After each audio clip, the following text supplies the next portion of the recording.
So I've never watched the Kardashians. I've never been into reality TV until I started watching The Secret Lives of Mormon Wives.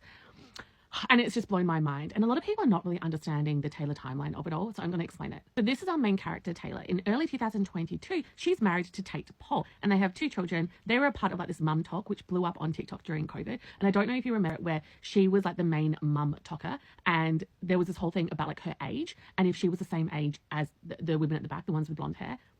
And everyone kept thinking that they were her kids. Was anyone there at that time? Anyways, in July 2022, Taylor confirms that her and Tate were in like this soft swinging group, and that ended up in disaster, and Taylor and Tate get a divorce.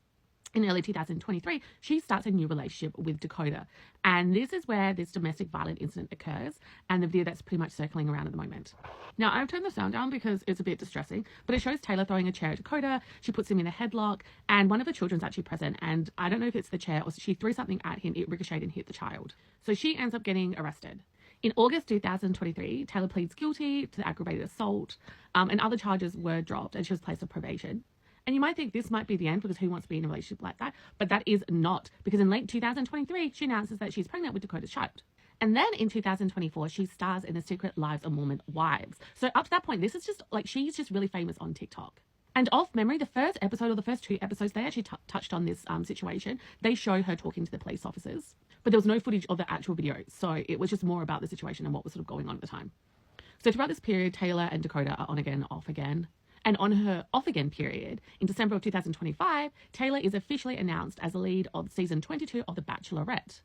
Now, this season was filmed with 22 contestants, so 22 men who took their time out of their lives, who either quit work or took time off from work to come on the show to hopefully be famous or be some type of influencer afterwards. I know the show's about love, but you'll never convince me that anyone's on there actually for love. So in March 2026, everything goes to crap. TMZ releases the 2023 assault footage, which is the first time the public has seen the actual video. ABC, who is the broadcaster of The Bachelorette, had not seen the footage before it went public. So ABC pulls The Bachelorette just 3 days before it was meant to premiere. And now both Dekota and Tate are reportedly filing restraining orders against Taylor. Her brand deals with Cinnabon has been canned, and the filming of The Mormon Wives is now paused.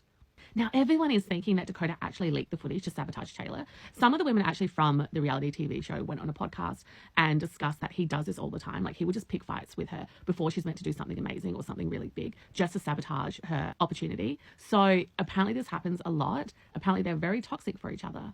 And he does this all the time. And now a lot of people are trying to choose which side to be on, and we don't know who really to believe.